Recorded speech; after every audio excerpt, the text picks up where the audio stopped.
Miles Ludwig and Mindy Brooks. Miles is the managing director of the multiple Emmy Award-winning Content Innovation Lab, the Sesame Workshop, and he is joined by his colleague Mindy Brooks, the director of education research. Thanks. It's our second year here, and it's just such an honor to be part of this community, a place where people are actually excited about ideas, which is so unusual in conferences, I think, these days. And each year just seems to get more inspiring.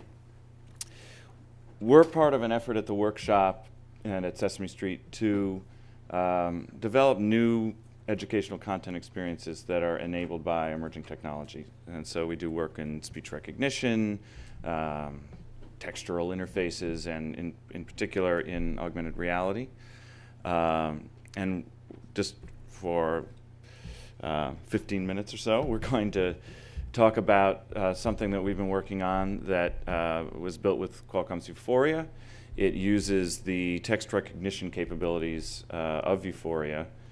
And I have an excerpt of a video here from this past year's CES keynote. And Big Bird can do a much better job of explaining how this app works than I can. So proceed with that. Okay. So with Vuforia, it gives kids mobile devices the ability to read words that are out there in the world. Well, Birdketeer Dave. Yeah? I got an idea. Why don't you show them how it works? Okay. Let's try to find the word Crassinophilus. No, it'll take too long. Try the word milk. Okay. Yeah, let's find the word milk in our kitchen. Okay. So, guys, a young birdketeer that's still learning to read. That's you. That's me. Just for today. That person probably doesn't know the word milk, but Big Bird's words will help us find it.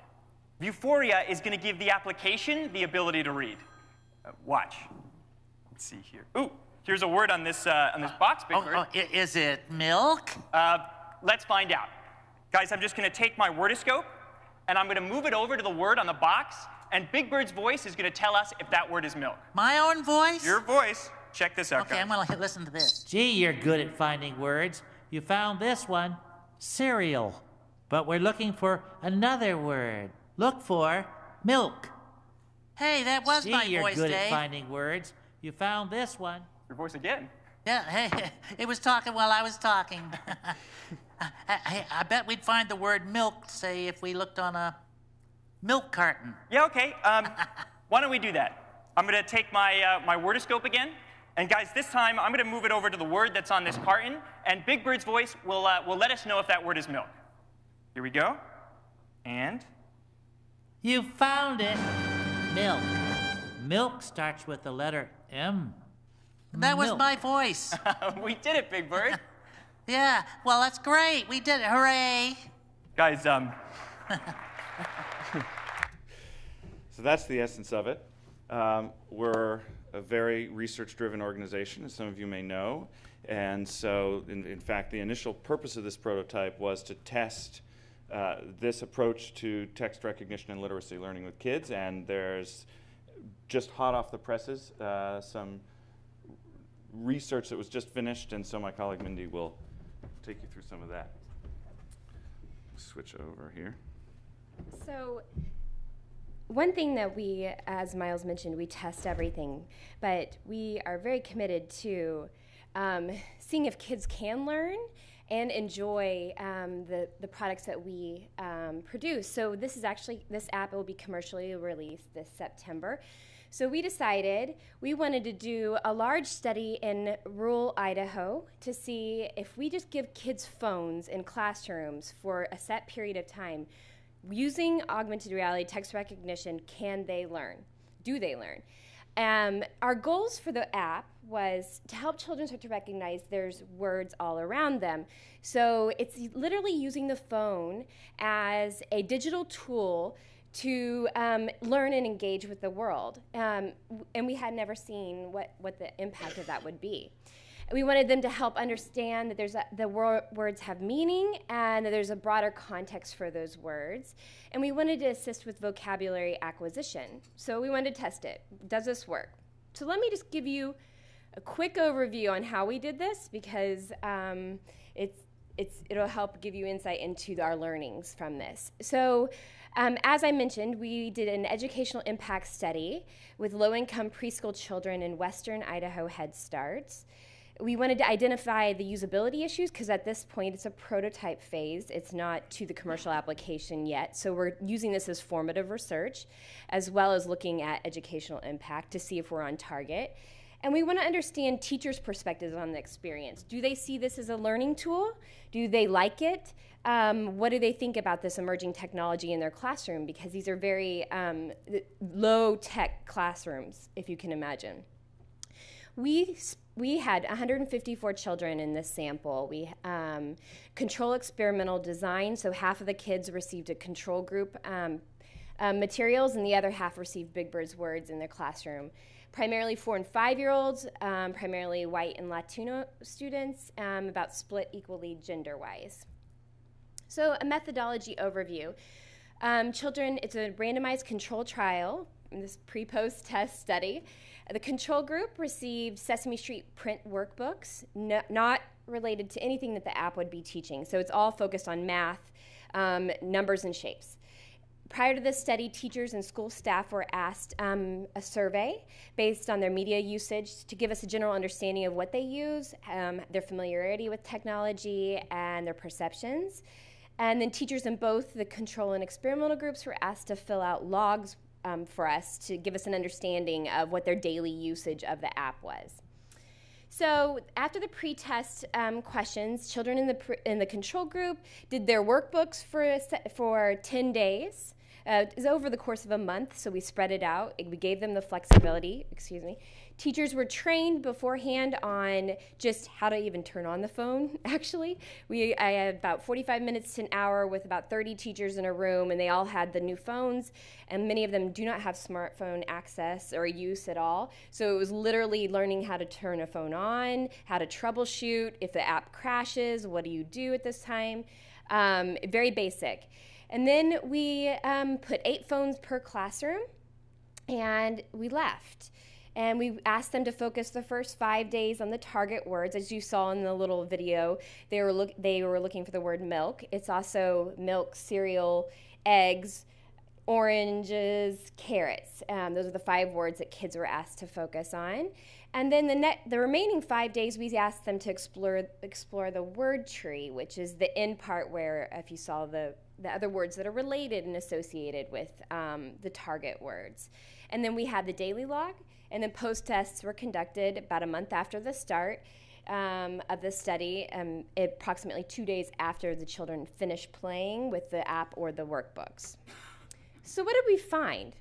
And this is literally hot off the press. We finished the study a couple weeks ago. So we found that overall there was a 40% increase in knowledge of the target words, and that's with very minimal exposure to an app. And that's really great. We are really excited about this. There was a significant statistical increase in a time-by-condition interaction. So what that looks like for us is this. We were very happy to see that growth just over the minimal period of time with the word identification. Free response questions. So the word identification is for a child being able to point to the word milk and say that's the word milk. Free response were about 10 questions asked to children of where does milk come from? How many eggs are in a dozen? What is protein? What is a root? And those are all things that we teach within the app. And we wanted to know, are kids paying attention to this? Are they engaged with the app? Are they excited about this augmented reality experience and hunting for words in the real world? And yes, there was a 36% increase in knowledge. And this is for a child to be able to articulate what protein is and what a root is. So it looks like this in terms of learning gains. And so let's just give you a little bit of the quotes from pre to post test. These are always the best for me. Where does milk come from? Pre-test, Walmart. Post-test, cows. All right, so we taught that girl something. Not that Walmart's wrong, but we're trying to teach at the root level of where milk is actually coming from. Where do eggs come from? I don't know, an Easter basket. And then post-test chickens. It also teaches where eggs come from in another broader sense, but yes, chickens was the right answer. Can you tell me how many eggs are in a dozen? 100. I know a lot because I'm smart. By post-test, 12. So we also wanted to know what the teacher results were. So there was a significant educational gain for these kids, even though children A had very minimal touch device interaction prior to the study. Only one teacher reported that her children actually had smartphone access, and that's out of all of these 154 children. So that was actually very, very encouraging for us, because you have those first-time usability issues that you can kind of bump into, and to have this much of a statistical growth within 10 days of using an app, that was really great. And only half of the teachers themselves actually own smartphones, so their own usage can play into an educational experience. The majority of the children only actually played with the app for 5 days. So that was the learning from our teacher logs. And I guess they just got distracted, or they had other things going on in the school, so they only reported actually having the kids play with the phone for 5 of the 10 days. And we still had that much of growth. So it's even more encouraging for us. And then the final point, only one teacher reported focusing on the word tree items, and that's the other things that give a little bit more context for things. So kids were freely exploring on their own without teacher support and had these learning gains. So in summary, we'll kind of run into this. All the teachers thought it was a great experience. It was fun. It was educational. They mentioned that their kids learned to recognize words around them. One teacher even mentioned that kids spelled out words to a visitor in the classroom when they came in.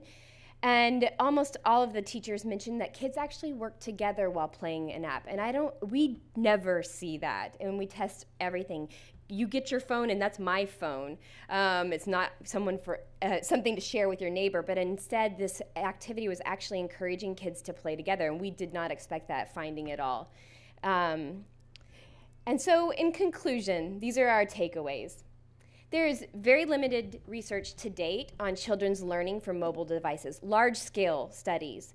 This quick study is evidence that children can, in fact, learn from mobile technology. And we're really excited to do further research once this moves to commercialized app and in other spaces to see what our learnings we can get from mobile technology.